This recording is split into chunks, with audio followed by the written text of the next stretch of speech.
Muy buenas noches, mi nombre es Marisol Barbosa, le voy a hablar sobre el derecho internacional público, todo lo referente a cómo se originaron todos estos actos en la época, en diferentes épocas. Empezamos hablándoles sobre la época preestatal. Este, este plano, sí, este mapa es precisamente para que nos ubiquemos en qué países, en qué estados se organizaron fueron originarias toda la parte del derecho internacional público y cómo se originó, los sectores que intervinieron en esta creación del derecho internacional. En la época preestatal, la sociedad estaba organizada en tribus y existía un margen para un margen para la aplicación del derecho, la autotutela privada. Sí, ¿qué pasó aquí? La autotutela privada. En los pueblos hermanos se limitaba el ejercicio de la venganza, o sea, manejando una ley, la ley del talión, que decía que ojo por ojo, diente por diente. Siempre se presentaban estas polémicas, porque si tú me quitabas, yo te quitaba, o sea, era algo muy relacionado en esa época. No existía un cuerpo internacional consolidado, no había un orden de control y por ende se presentaban todos este tipo de polémicas, razón por la cual luego, a partir de la documentación histórica, una fuente primaria sobre la época, no existía un cuerpo internacional consolidado exactamente. La guerra era dominada, y la vida de los tribus como una situación que era constante, una situación permanente, ¿sí? En la cual se presentaban en los territorios, en diferentes territorios. Estas mismas situaciones, las tierras de los territorios de los vecinos eran tierras enemigas. En Mesopotamia fue donde se concluyó el tratado internacional más antiguo de Lagash y Umman en el año 1310 antes de Cristo. Los tratados, hablamos de unos tratados que ellos se organizaban, debido a esta cantidad de polémicas que se presentaban. Estos tratados tuvieron algunas ciudades, algunos tratados con los reyes que las gobernaban, ¿sí? Entonces, el primer tratado que se ha descubierto en forma original se realizó entre el rey de Elba y el soberano de Asiria. Ellos se reunieron y organizaron este tratado precisamente como para bajarle el tono a la polémica, a los problemas constantes, y organizaron unos tratados. Se trataban las relaciones más que todo como amistosas y del comercio entre entre los dos reinos. Entre los griegos también se encontraban el rey de Akangaransi y el rey de Elam. Sí, los griegos tenían relaciones igualitarias con el imperio persa, Cartago y con Roma. Estos griegos, estos señores persas, Cartago y Roma, se reunieron y organizaron unos tratados en los cuales quedaron pactados toda la parte étnico, los temas étnicos, lingüísticos, religiosos y culturales, ¿sí? Comunidades específicas, a pesar de la autonomía de la política que se presentaba en ese entonces, en la cual vivían las ciudades de los estados. Ello produjo la relación igual de regulación por las normas consuetudinarias y convencionales. Las relaciones diplomáticas eran frecuentes entre las ciudades, entre los ciudadanos y los emisarios diplomáticos. Ellos se reunían y hacían siempre esas relaciones de cómo estaban las situaciones en cada territorio, tratando de llegar así a unos convenios y bajarle el tono a toda la parte de conflictos presentados en estos territorios. Muy simultáneamente podríamos hablar del derecho internacional helénico, dentro de este territorio internacional helénico el derecho a la guerra era muy estricto. Sí, había una restricción de la guerra y sin embargo se presentaban. No existían concesiones humanitarias para los prisioneros, o sea, no había un buen trato para los prisioneros, no había, y la paz era muy corta, eran unos espacios de tiempo muy cortos, de unos pactos que hacían, pero eran muy cortos, de los cuales siempre volvían nuevamente a tener las polémicas y no había un tiempo estipulado suficiente para ellos poder subsanar las problemáticas. Con el tiempo se fueron creando normas destinadas a mitigar los efectos de la guerra. La filosofía histórica helénica permitió establecer un conjunto de principios éticos y jurídicos que tenían validez para todos los hombres sin distinción.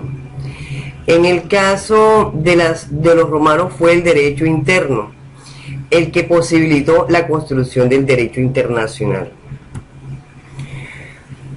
Dentro del mismo papado en Roma fueron los sacerdotes festiales, ¿sí? Los que con el derecho interno, el que permitió la construcción de los derechos internacionales, ¿sí? La cual permitía cuando tenían unos permisos, ¿sí? O sea, ¿qué se permitía aquí? Ellos permitían cuando se originaba una guerra, exactamente cuando se acordaba una paz, la declaración, cuando habían las reclamaciones de los daños ocasionados a Roma. Construyeron su derecho, un derecho sagrado llamado el ius festial, ¿sí? Que posteriormente fue reemplazado por el ius gentium, que es el derecho a la gente, el cual llenó todo el derecho normativo que existía frente a los pueblos extranjeros. Los pueblos extranjeros o las personas extranjeras que llegaban a Roma carecían de esos derechos.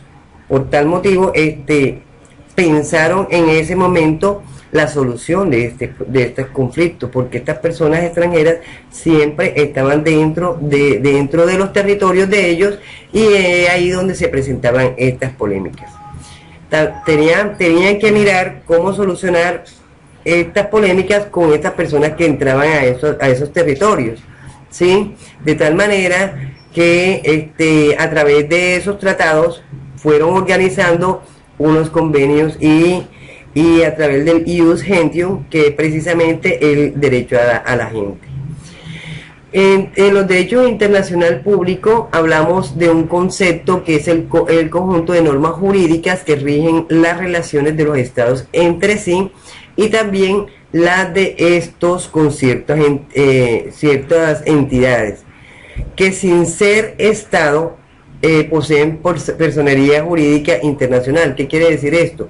Que hay unos estados que no están afiliados, ¿sí?, a este gremio internacional, del cual se manejan ciertas normas y que hay que respetarlas y hay que manejarlas, porque son unos pactos que se hacen a través de estos estados.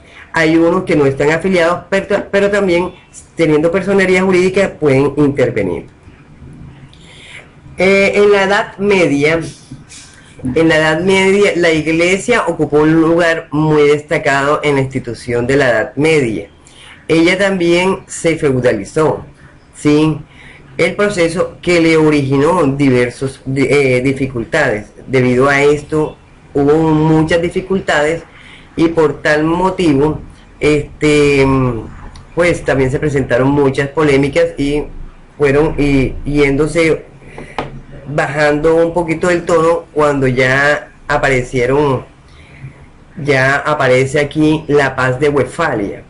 ¿Qué pasa con la paz de Westfalia? La paz de Westfalia,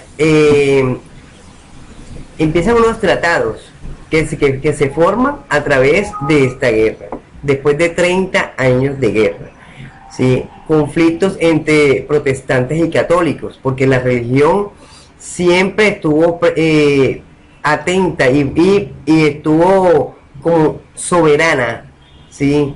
En la cual tenía sus mandatos. Y el catolicismo fue el que reinó en este tiempo, del cual hubo una dominación a todas las personas, ¿sí? A todas las poblaciones, a través de la misma religión. ¿Sí? Ellos eran los que administraban, los que manejaban.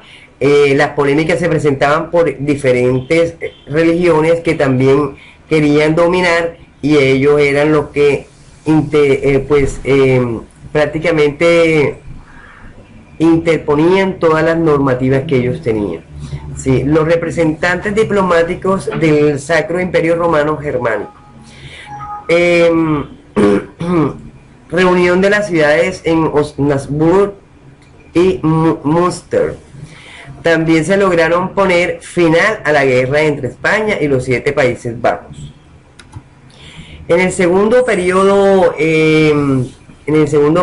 del sistema clásico internacional, que comprendía desde 1648 y 1789, se inició la paz. Eso se inició efectivamente en ese tiempo con la paz de Westfalia. Se puso fin a las guerras de los 30 años y se caracterizó por un gobierno central soberano. Ya había una organización, ya había algún orden del cual en este periodo se plantea un gobierno central soberano. Sí, a la población era constante, ya no había los que entraban, los que salían, los extranjeros, sí, sino que se permanecía toda la población en sus territorios, y un territorio bien definido. Ya se sabía y se acordaron los límites entre un estado y otro. Entonces aquellos no podían invadir acá, porque hasta aquí llegó mi país, mi territorio, y hasta de aquí para acá ya me permanezco en esa zona. Esto trajo como consecuencia, también, bueno, quería acá también como también comentarles que la paz de Westfalia así ha sido la base dominante en el público europeo. Sí, esto permitió que en un plano internacional se permitiera la igualdad entre los catolicismos y el luteranismo. Sin embargo, este principio no garantizaba un orden internacional estable, pues las prácticas eran facilitadas por la parte solidaria, o sea, la dinástica, eso era más que todo, era una parte de solidaridad. El número de sujetos de derecho de gente, pues que la parte de Westfalia, parte de la paz de Westfalia, generó que a pesar de que se postulara la igualdad a partir de la soberanía, las desigualdades de hecho fuesen lo suficientemente observadas. ¿Sí? Entonces, como consecuencia, España y Australia se deliberaron, ¿sí? También eso pasó eso como esa consecuencia de la paz de Westfalia. En Francia, por su parte, ganó sus territorios. Suecia se convirtió en la mayor potencia del norte de Europa. Cada soberano será libre de elegir el culto que quiera para su país. Eso también fue dictaminado y fue postulado ahí, o sea que ya no tenían problemas religiosos. Finalizaron las guerras entre la religión en Europa. Los aportes en el campo jurídico. ¿Qué aportes se dieron en este campo jurídico? Un nuevo orden territorial con fronteras mejor delimitadas. Mediante una nueva carta constitucional se determinaron las facultades y derechos de los estados alemanes, ¿sí?, en las relaciones con los emperadores. La edad contemporánea. Entonces, en la edad contemporánea, ¿qué vemos? Vemos que ¿qué pasó? La guerra de la Primera Guerra Mundial. El 28 de junio de 1914 fue el asesinato del príncipe Francisco Fernando de Asturias en Sarajevo por un nacionalista serbio. Este señor, a raíz de esta muerte de este señor, desde la Revolución Francesa, Jeremías Bentham, sí, del cual, que eso fue en 1780, escribió una obra donde habla de los proyectos de paz universal y perpetua, el cual sostiene que la codificación del sistema del derecho internacional habla de unos términos, ¿sí? La determinación de la diplomacia secreta, ¿sí? Exigencia de la libertad de prensa, que debía manejarse en un tribunal de arbitramiento, ¿sí? Había que manejarse un tribunal de arbitramiento. Él lo hablaba en esta obra, en la cual generó muchas polémicas. Una libertad de comercio y un abandono a las colonias. Y es ahí donde se produce la independencia de los Estados Unidos de América. ¿Qué pasa? Posterior a esto, la guerra de la Segunda Guerra Mundial fue un conflicto militar global que se desarrollaba entre el año de 1939 y 1945. En él se vieron implicadas la mayor parte de las naciones del mundo. Fueron aproximadamente casi 32 países que intervinieron en estos 36 de 50 países que intervinieron en esta guerra mundial. Las Naciones Unidas, ¿sí? En las Naciones Unidas, es el nombre de Naciones Unidas acuñado por el presidente de los Estados Unidos, Franklin Delano Roosevelt, ¿sí? En 1945, representantes de 50 países se reunieron en San Francisco en las conferencias de las Naciones Unidas sobre organizaciones internacionales para redactar la Carta de las Naciones Unidas. Las Naciones Unidas trabajan bajo 5 pilares, los 5 pilares. Entonces, es ahí donde también podíamos hablar algo sobre el Congreso de Viena. Sí, el fin de la guerra napoleónica tuvo su sello en el Tratado de París del año 30 de mayo de 1814, el cual establecía que debía convocarse a un Congreso General de todos los beligerantes con el objeto de complementar su contenido. Con posterioridad, el 20 de noviembre de 1815, se suscribe un tratado en París para modificar algunas normas del primero. ¿Sí? Ahora, estos convenios modificaban las anteriores, cuando el Congreso había finalizado. El acta final del Congreso desarrolló el inicio del derecho fluvial internacional, estableciendo así la libertad de navegaciones por los ríos, las cruzadas o separadas la que las separaban de varios estados. Elaboró una declaración de las potencias sobre la evolución de la trata de esclavos negros, la cual consideran como una humillación contraria a los principios de la humanidad y moral universal. Es ahí donde también estos tratados que tenemos, estos convenios que nosotros los colombianos tenemos con estos países, con el derecho internacional humanitario, nos ha apoyado mucho en toda la parte de los derechos humanos y de todas las partes del proceso de paz que actualmente nuestro país está conviniendo y estamos organizando a través de leyes internacionales y las leyes internas, nuestros derechos internos.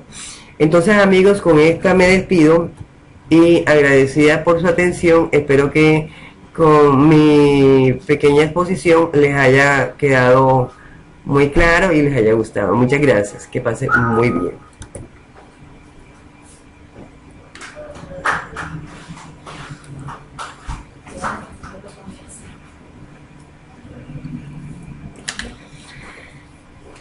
Parece.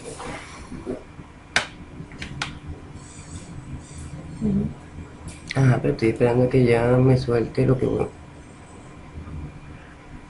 Hoy, hoy, hoy, hoy, hoy. ¿Qué pasó? ¿Dónde está? Me tenía que salir me tenía que salir lo que grabé. Ajá, ¿dónde está? No me digas. Dale en minimizar. Ah, presentación. Ya no veo. No vas a reanudar la presentación. Reanudar.